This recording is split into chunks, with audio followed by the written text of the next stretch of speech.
Hello students, now we have to start new chapter. ठीक है, that is agriculture. Geography का next chapter अपना agriculture है. ठीक है, तो एग्रीकल्चर में आज हम पढ़ेंगे अबाउट कि इंडिया में किस किस तरह की एग्रीकल्चर होती है ना. इंडिया एग्रीकल्चरली एक्टिव कंट्री है. शुरू से ही इंडिया में कई सारी तरह की अलग अलग टाइप ऑफ एग्रीकल्चर हो रही है ना. क्यों? Because of India has a variety of climate, a variety of soil. तो इसकी वजह से इंडिया का जो क्लाइमेट, सॉइल या टेम्परेचर जो है, it is very suitable for the different kind of crop. ठीक है, तो देख लेते हैं हम इंडिया के अंदर. इंडिया इज अ एग्रीकल्चरल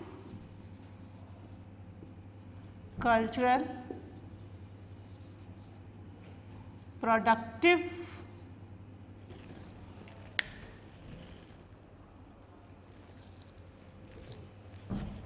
एक मिनट, प्रोडक्टिव की स्पेलिंग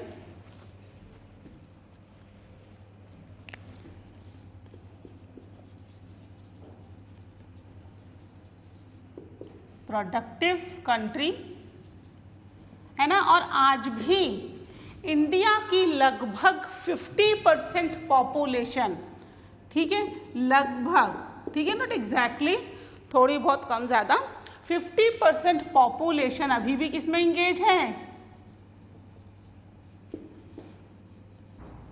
engaged in एग्रीकल्चर. ठीक है, अगर किसी कंट्री की 50% पॉपुलेशन एग्रीकल्चर में इंगेज है तो that is not good for that country. ठीक है, हमारे यहाँ पर जिस तेजी से पॉपुलेशन बढ़ रही है, यहाँ पर बहुत बड़ी number of people they are engaged in the agriculture till now, अभी भी. ठीक है, प्रेजेंटली भी इतनी बड़ी पॉपुलेशन इसमें लगी हुई है. ठीक है, और इंडिया में वैरायटी ऑफ एग्रीकल्चर होती है ना. हर तरह की एग्रीकल्चर इंडिया में हो रही है. जिसके पीछे रीजन क्या है इंडिया में? कि India has a variety of climate. ठीक है, सर्दी, गर्मी, बरसात, हर तरह का क्लाइमेट इंडिया में अवेलेबल है. हर तरह की लैंडफॉर्म अवेलेबल है. ठीक है, हिमालय भी है, प्लेट्यू भी है, प्लेन भी है ना. एलुवियल सॉइल से बना हुआ प्लेन भी है, कोस्टल्स एरिया भी हैं. तो हर तरह का लैंडफॉर्म इंडिया में अवेलेबल है. वैरायटी ऑफ सॉइल भी इंडिया में है ना. कई सारी तरह की सॉइल भी इंडिया में मिल रही हैं.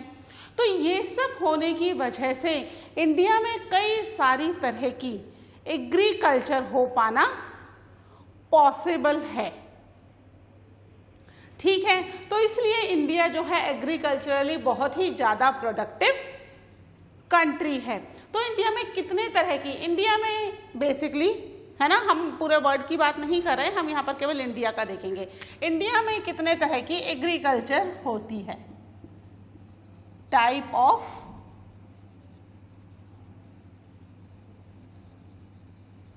एग्रीकल्चर है ना. कितने तरह की, कितनी टाइप की एग्रीकल्चर इंडिया में हो रही है. ठीक है, तो उसमें जो सबसे पहली है दैट इज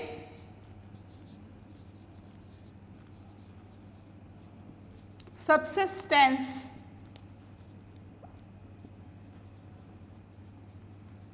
एग्रीकल्चर. ठीक है, सबसिस्टेंस एग्रीकल्चर क्या होती है? सबसिस्टेंस एग्रीकल्चर बेसिकली अपने खुद के लिए, है ना, खुद की लाइफ में यानी खुद की ज़रूरतों को पूरी करने के लिए की जाने वाली एग्रीकल्चर क्या है? That is subsistence agriculture. अब इस सबसिस्टेंस एग्रीकल्चर के अंदर भी दो तरह की एग्रीकल्चर है. एक है primitive, primitive subsistence agriculture,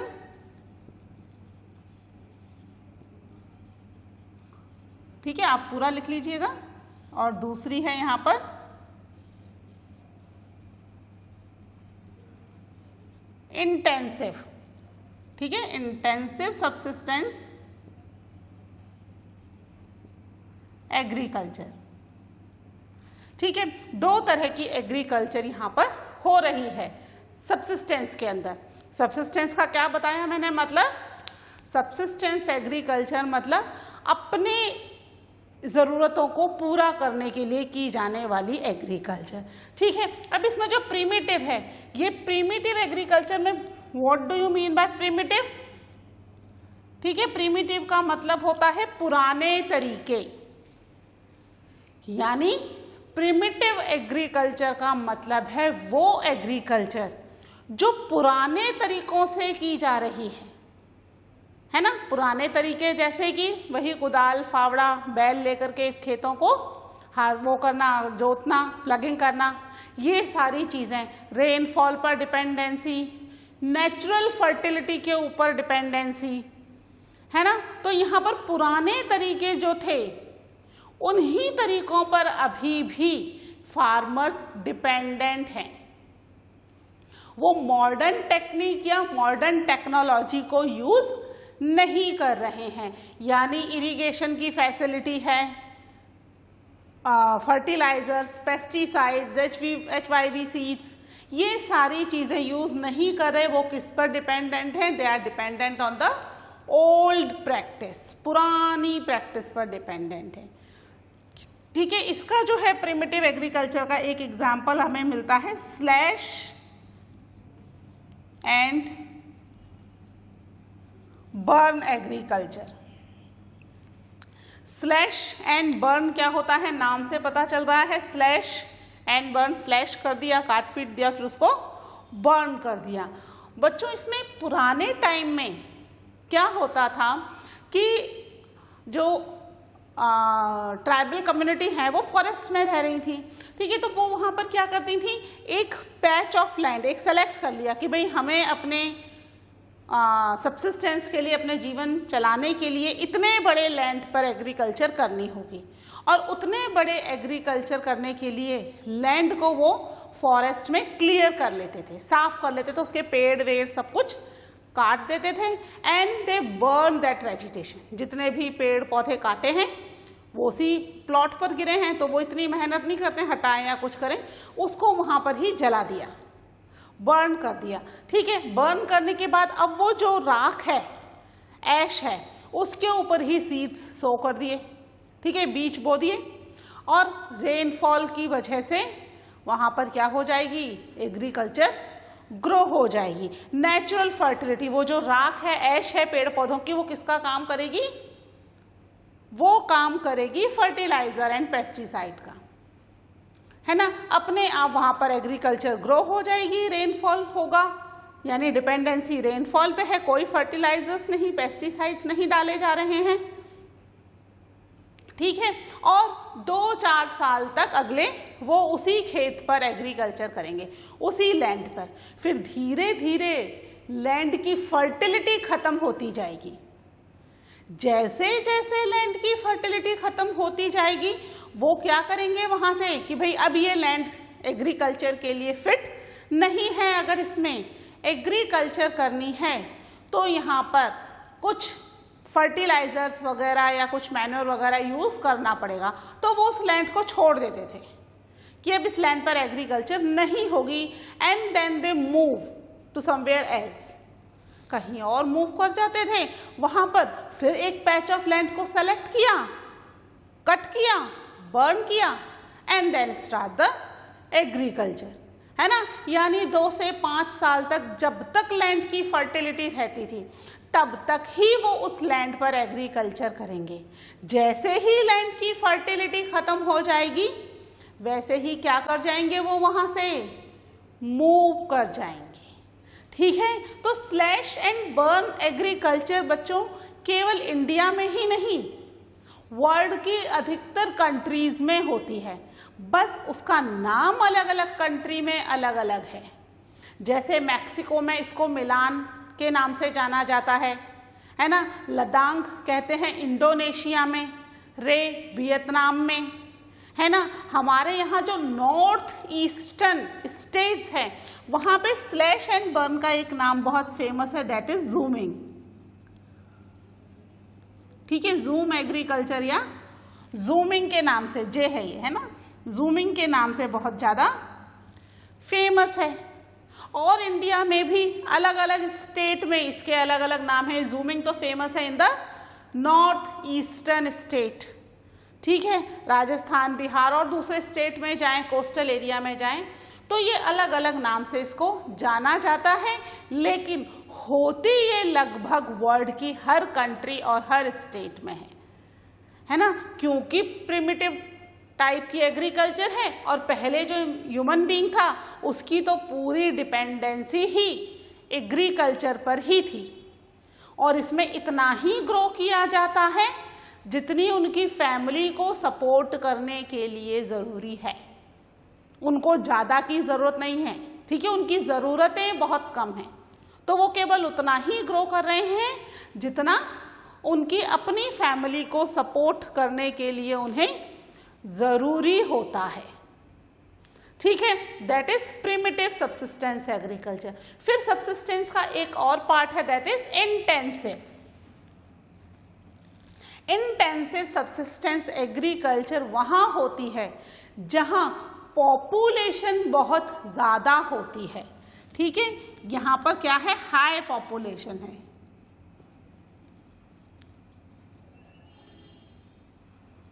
high population है, यानी ज़्यादा पॉपुलेशन है तो लैंड के ऊपर जो बर्डन है वो भी कैसा है, वो भी ज़्यादा है, ठीक है। तो यहाँ पर एग्रीकल्चर के लिए प्रिमिटिव जो तरीके हैं वो नहीं यूज़ किए जाते, नए तरीके यूज़ किए जाते हैं, क्योंकि प्रिमिटिव तरीकों से क्या होगा, लिमिटेड एग्रीकल्चर ही ग्रो होगी। तो यहाँ पर सभी तरीके यूज़ किए जा रहे हैं, HYV सीड्स भी यूज़ हो रहे हैं, ठीक है, फर्टिलाइजर्स भी, पेस्टिसाइड्स भी सब यूज़ किए जा रहे हैं, ठीक है। यहाँ पर जो लैंड है वो लैंड बहुत बड़ी बड़ी नहीं है, लैंड साइज छोटा है।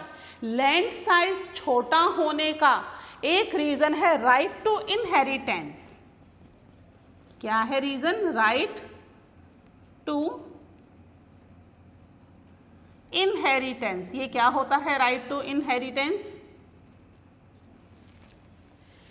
यानी कि माता पिता की संपत्ति में बच्चों का भी क्या होता है, बाद में जाके वो बच्चों में बट जाती है ना। राइट टू इनहेरिटेंस है, यानी कि जो मेरी संपत्ति है वो मेरे जितने भी बच्चे होंगे उनमें बट जाएगी।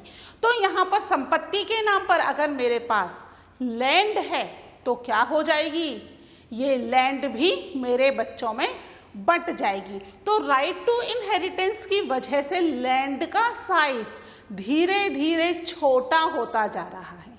कैसे छोटा होता जा रहा है, मान लीजिए ये मेरे पास 8 हेक्टेयर भूमि है ना, 1 हेक्टेयर की जमीन है, ठीक है। 8 हेक्टेयर लैंड है और मेरे 4 बच्चे हैं, तो क्या हो जाएगी अब ये लैंड, 1 2 3 4, ठीक है, 2-2 हेक्टेयर सब में बट गई, 8 हेक्टेयर नहीं रही, मेरे 4 बच्चों में 2-2 हेक्टेयर बट गई। अब जो पहला बेटा है उसके मान लीजिए 2 बच्चे हैं, तो फिर क्या हुई, लैंड 2 की जगह 1-1 हेक्टेयर आ गई उन दोनों बच्चों के पास। दूसरे वाले का 1 ही बच्चा है तो उसके पास पूरी रही।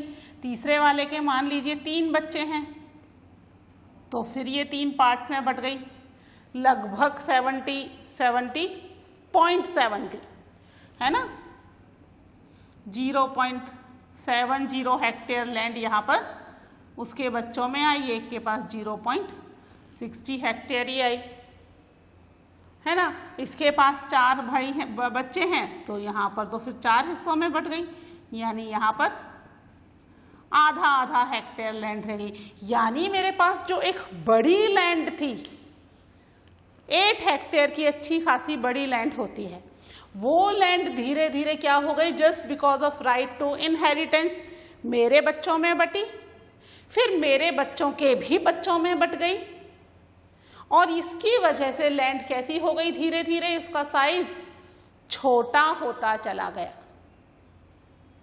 समझ में आ रहा है? अब जो लैंड है उसके साइज तो छोटे हो गए पर अभी भी डिपेंडेंसी पूरी की पूरी ही है।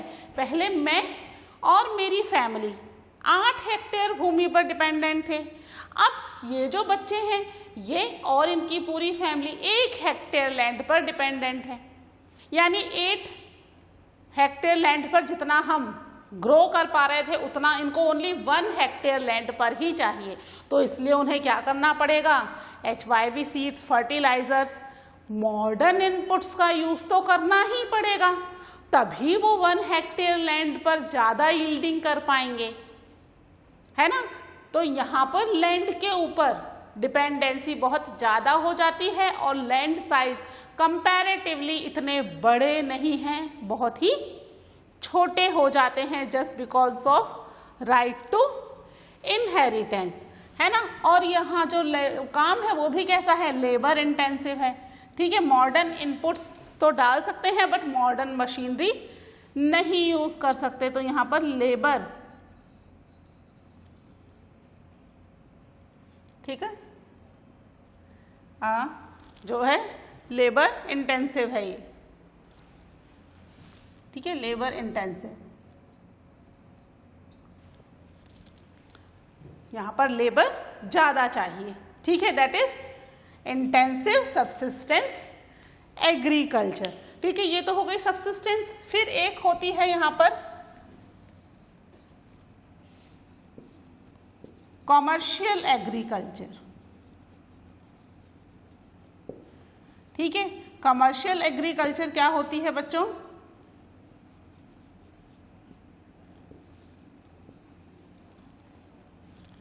कमर्शियल नाम से ही पता चल रहा है कमर्शियल है।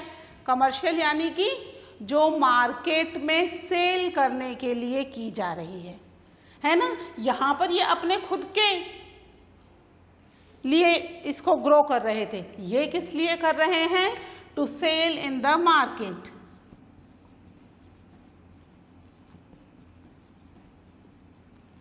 यानी कि ये कैसा है commercial, it is profit intensive, profit intensive agriculture है ये, है ना, प्रॉफिट के लिए की जा रही है यहाँ पर। तो यहाँ पर क्या होगा, जो लैंड साइज है that is very big, big land size, है ना। मॉडर्न इनपुट्स,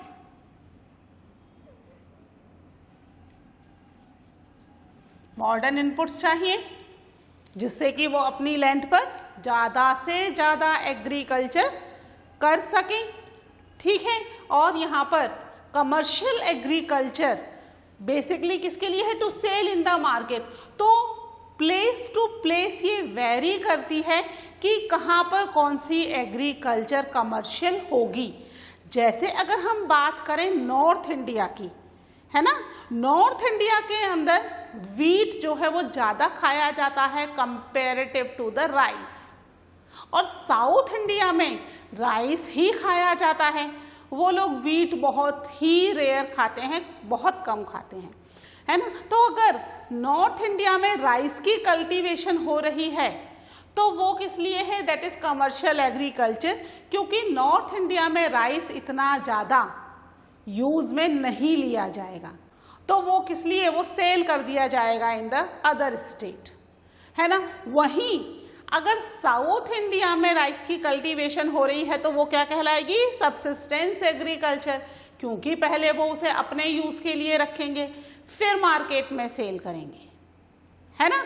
वहीं नॉर्थ इंडिया में वीट की एग्रीकल्चर सब्सिस्टेंस एग्रीकल्चर कहलाएगी, और साउथ इंडिया में वीट की एग्रीकल्चर कमर्शियल एग्रीकल्चर कहलाएगी, क्योंकि वो वीट बहुत ही कम यूज में लेते हैं। कमर्शियल एग्रीकल्चर के समय बहुत सारे स्टेट जैसे पंजाब, हरियाणा, इन्होंने बहुत तेजी से अपना अपने अपने एरिया में ग्रो किया, some parts of the UP, है ना। यहाँ पर बहुत ज़्यादा तेजी से कमर्शियल एग्रीकल्चर होना शुरू हो गया। ठीक है, कमर्शियल एग्रीकल्चर में बेसिकली क्या हो रहा है, चीज़ें मार्केट में सेल हो रही हैं। कमर्शियल एग्रीकल्चर का ही एक पार्ट हम कह सकते हैं, दैट इज प्लांटेशन। ठीक है, प्लांटेशन एग्रीकल्चर या खाली प्लांटेशन भी बोल सकते हैं। ठीक है, ये क्या है, ये भी कमर्शियल एग्रीकल्चर का ही एक पार्ट है। यानी यहाँ पर भी जो चीज़ें हैं वो किस लिए ग्रो की जा रही हैं, to sell in the market. ठीक है, ये भी मार्केट में सेल करने के लिए की जा रही हैं। लेकिन इन दोनों में एक बेसिक डिफरेंस ये है कि यहाँ प्लांटेशन में बहुत बड़े लैंड एरिया के ऊपर एक ही तरह की क्रॉप ग्रो की जाती है। यानी बहुत बड़े एरिया में केवल एक क्रॉप ग्रो की जाएगी। ठीक है, in a big field one type of agriculture practised, है ना, एक ही तरह की एग्रीकल्चर प्रैक्टिस की जाती है।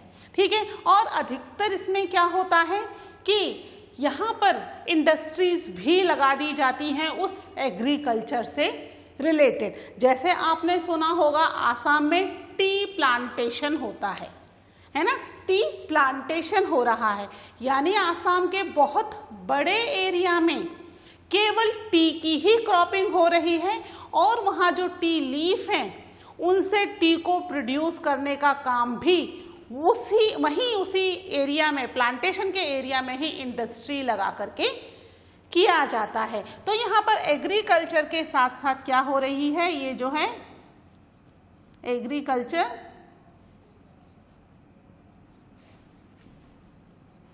एंड इंडस्ट्री, दोनों चीजें एक साथ चल रही हैं। एग्रीकल्चर के साथ इंडस्ट्री भी चल रही है। इसके अंदर बेसिकली जो है टी, कॉफी, रबर, शुगर, है ना, ये कुछ मेन क्रॉप्स हैं जो यहाँ पर ग्रो की जाती हैं, जिनका प्रोडक्शन भी वही होता है एज वेल एज इंडस्ट्री के अंदर इनका जो इनके ऊपर मैन्युफैक्चरिंग की जाती है वो भी वहीं पर ही हो रही है। प्लांटेशन भी लेबर इंटेंसिव एग्रीकल्चर है, इसमें भी बहुत ज़्यादा लेबर की ज़रूरत होती है। आपने देखा होगा ना, टी के लिए वो लीफ तोड़ तोड़ कर डलिया में डालते जाते हैं, कई बार मूवीज़ वगैरह में भी दिखाते हैं, है ना। तो वो क्या हो रहा है, वो किसी मशीन से नहीं हो रहा, वो लेबर के थ्रू ही करवाना पड़ेगा कि कौन सी लीफ तोड़नी है और कौन सी लीफ उसमें छोड़ देनी है। ठीक है, ऐसे ही कॉफ़ी, रबर और शुगर के लिए भी। शुगर जो है एक ऐसी एग्रीकल्चर है जिसे ग्रो होने में पूरे 11 महीने लगते हैं। यानी लगभग पूरा 1 साल शुगर केन को ग्रो होने में लगेगा, वहाँ पर दूसरी क्रॉप ग्रो नहीं की जा सकती है। ठीक है, ये जो एग्रीकल्चर है प्लांटेशन एग्रीकल्चर, आसाम, कर्नाटका, दार्जिलिंग, है ना, तमिलनाडु, साउथ इंडिया के कुछ स्टेट्स वहाँ पर की जाती है। ठीक है, तो ये 3 तरह की हमारी टाइप ऑफ एग्रीकल्चर है जो इंडिया में हो रही है। सब्सिस्टेंस एग्रीकल्चर पूरे इंडिया में की जाती है। ठीक है, कमर्शियल एग्रीकल्चर जहाँ पर बहुत ज़्यादा पॉपुलेशन, कमर्शियल एग्रीकल्चर जहाँ पे ये अपने लैंड एरिया में केवल वही चीज़ ग्रो कर रहे हैं जो कि मार्केट में सेल की जा सकती है, यानी मार्केट में जिसकी वैल्यू ज़्यादा है। ठीक है, पंजाब, हरियाणा, उत्तर प्रदेश, ये कुछ ऐसे स्टेट हैं जहाँ पर कमर्शियल एग्रीकल्चर लार्ज स्केल में की जाती है। वहीं कमर्शियल एग्रीकल्चर का ही हम कह सकते हैं एक पार्ट है प्लांटेशन एग्रीकल्चर, लेकिन इसमें इंडस्ट्रीज भी साथ में लगा दी जाती हैं और एक बहुत बड़े फील्ड के ऊपर केवल एक तरह की single type of crop grow की जाती है। ठीक है, single type of crop grow करने से क्या होता है कि एक तो इनका प्रोडक्शन इंक्रीज हो जाता है, साथ में जो भी इंडस्ट्री है उसके लिए इन्हें रॉ मटेरियल अपने ही फील्ड से मिल रहा है। ये किसी और एग्रीकल्चर या किसी और फार्मर पर डिपेंडेंट नहीं है फॉर द रॉ मटेरियल। ठीक है, ये बेसिकली जो क्रॉप्स हैं ये tea, coffee, rubber, sugar cane, ये क्रॉप्स यहाँ पर ज़्यादा ग्रो की जाती हैं। ठीक है, तो ये अपना टाइप्स ऑफ एग्रीकल्चर कंप्लीट हो गया है। आप एक बार इसको देख लीजिएगा अच्छे से। ठीक है, फिर मिलते हैं in the next lecture with the new topic. Till then take care, bye.